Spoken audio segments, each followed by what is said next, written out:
Organic substance है। तो ये जो है सो हमारे इकोसिस्टम में किस प्रकार से होता है, इसको हम लोग यहाँ पर समझने का कोशिश करते हैं। तो जैसा कि हम लोग जानते हैं कि हमारा जो इकोसिस्टम है वह दो मेन कंपोनेंट से मिलकर बना हुआ है।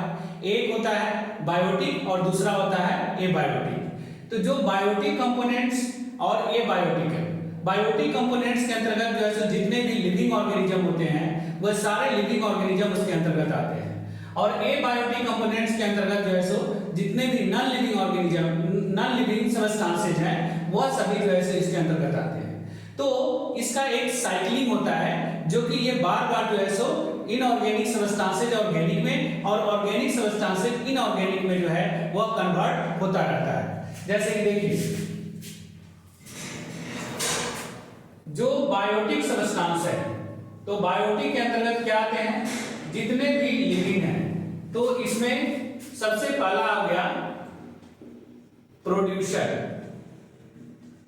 प्रोड्यूसर जिसको हम लोग जो है ऑटोट्रॉफ्स भी कहते हैं। तो ये प्रोड्यूसर हो गया। दूसरा हो गया कंज्यूमर,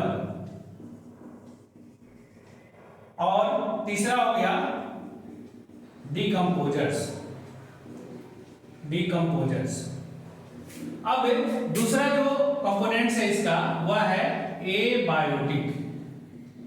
एबायोटिक, एबायोटिक में क्या क्या आते हैं, तो जितने भी गैसेज हैं अर्थात air, air is a mixture of gases, उसके बाद water,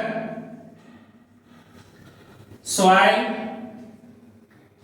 temperature, humidity, solar radiation, solar radiation, humus, और इस तरह से जो है सो और भी बहुत सारी चीजें आते हैं। तो ये जो है सो हमारा क्या है, एबायोटिक कंपोनेंट है। बायोटिक कंपोनेंट में जो प्रोड्यूसर होता है या जो है सो ऑटोट्रॉफ होता है, इसके अंतर्गत जो है सो प्लांट्स आते हैं। तो जो प्रोड्यूसर है वह हमारा क्या है, प्लांट है। अब इस प्लांट को जो है, इस प्लांट को फोटोसिंथेसिस करने के लिए कुछ रॉ मटेरियल की जरूरत होती है, और यह रॉ मटेरियल जो है सो यह नेचर से उपलब्ध करता है, नेचर से यह लेता है। तो प्रोड्यूसर जो प्लांट है इसको फोटोसिंथेसिस करने के लिए किन चीजों की जरूरत पड़ती है, तो कुछ गैसेज जो कि वह एयर से ले लेता है। उसके बाद जो है वाटर चाहिए, तो वाटर भी वह नेचर से ले लेता है, जो कि यह सभी जो है सो क्या है, एबायोटिक कंपोनेंट्स है। उसके बाद सॉइल, तो सॉइल भी ये जो है सो नेचर से लेता है। टेम्परेचर, उसके बाद सोलर रेडिएशन, ये भी जो है सो इसको नेचर से मिलता है। सनलाइट, तो सनलाइट भी जो है सो इसको सन से मिल जाता है।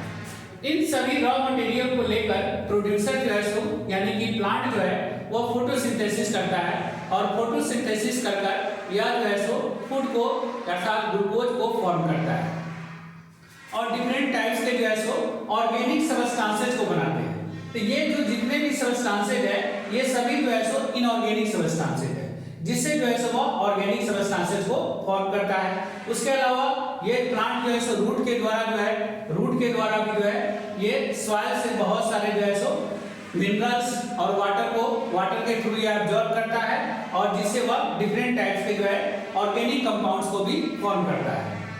अब इस प्रोड्यूसर को, इस प्लांट को जो है कोई ना कोई जो है सो कंज्यूमर अर्थात एनिमल्स इसको जो है सो खाएगा।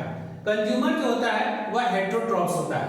तो ये जो है सो डायरेक्टली और इनडायरेक्टली जितने भी कंज्यूमर्स होते हैं वह सभी जो है सो प्लांट्स के ऊपर जो है डिपेंड होते हैं। तो यहाँ पर जो है सो इसके अंतर्गत कौन आ गया, एनिमल्स, एनिमल्स, और प्रोड्यूसर के अंदर कौन हो गया, प्लांट, ये प्लांट हो गया। तो यह डायरेक्टली और इनडायरेक्टली जो है सो क्या करेगा, इस प्लांट को जो है सो खाएगा। फिर यह जो प्लांट है इस एनिमल्स के अंदर आ गया, एनिमल्स के अंतर्गत आ जाएंगे, शरीर के अंदर आ गया। तो ये जितने भी कंपाउंड्स है वह सभी जो है एनिमल के अंदर आ गए, के शरीर के अंदर आ गए। अब यह जो है सो प्रोड्यूसर और जो प्लांट है और एनिमल, इसको तो एक दिन मरना है, क्योंकि जितने भी लिविंग ऑर्गेनिज्म होते हैं उन सभी का जो लाइफ स्पैन होता है वह डिफिनिट होता है। तो लाइफ स्पैन डिफिनिट होने के कारण इसको जो है एक न एक दिन जो है सो मरना होता है। तो ये जब मरेंगे तो फिर जो है सो क्या होगा कि जो डिकम्पोजर्स है ना, जिसके अंतर्गत माइक्रोब्स आते हैं, इसमें मेनली जो है सो एल्गी और बैक्टीरिया, एल्गी और बैक्टीरिया ये दोनों जो है सो क्या करेंगे, इस डेड प्लांट्स और एनिमल्स के ऊपर अटैक करेंगे और इसको जो है सो क्या करेंगे, डिकम्पोज करेंगे। डिकम्पोज कर ये जो है सो पूरी तरह से सॉइल में कन्वर्ट कर देंगे। तो अब यह जो है सो सॉइल में कन्वर्ट हो जाएगा, सॉइल में चला जाएगा। तो जितने भी ऑर्गेनिक सब्सटेंसेज हैं वह इस माइक्रोब्स के द्वारा जो है सो सॉइल के अंदर तक चले गए। अब इस सॉइल में जो है सो क्या होगा कि ये सारे ऑर्गेनिक सब्सटेंसेज हैं, फिर सॉइल के अंदर ही कुछ ऐसे बैक्टीरिया होते हैं जो इसको फिर एबायोटिक कंपोनेंट्स में वह कन्वर्ट करते हैं, अर्थात कि इनऑर्गेनिक सब्सटेंसेज में इसको कन्वर्ट कर देते हैं और फिर ये जो है सो वापस एटमॉस्फेयर में अर्थात इकोसिस्टम में जो है सो स्प्रेड हो जाता है, अर्थात वह चारों तरफ जो है सो अपना फैल जाता है।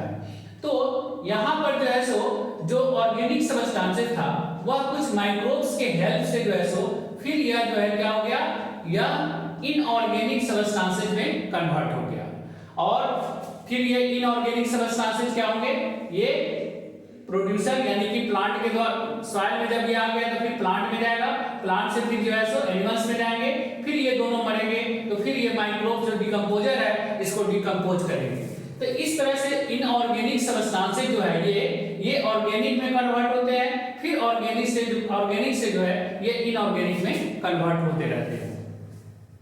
देखिए जैसे कि मान लीजिए कि एक नाइट्रोजन, एटमॉस्फेयर में नाइट्रोजन की जो मात्रा होती है एयर में वह जो है 78% होती है और यह नाइट्रोजन जो होता है प्लांट के लिए बहुत ही जरूरी होता है, लेकिन प्लांट से एयर में से एटमॉस्फेयर से डायरेक्ट इस नाइट्रोजन को वह नहीं ले सकता है।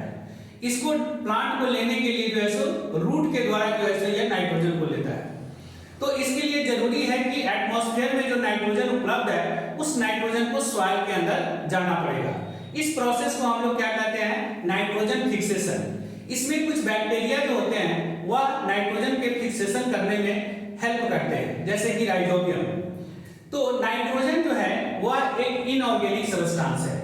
तो एटमॉस्फेयर से ये नाइट्रोजन जो है सॉइल के अंदर गया, सॉइल के अंदर ले जाने में इसको कुछ माइक्रोब्स इसको हेल्प किए, माइक्रोब्स के द्वारा गया, फिर यह जो है प्लांट के अंदर गया, प्लांट के अंदर जाकर ये जो है सो ऑर्गेनिक सब्सटेंसेज बने, सॉइल के अंदर आया तो वहां भी ऑर्गेनिक कंपाउंड के रूप में फॉर्म हो गया और फिर प्लांट जो है सो किसी कंज्यूमर के द्वारा इसको इस्तेमाल किया गया तो वह कंज्यूमर के शरीर के अंदर गया।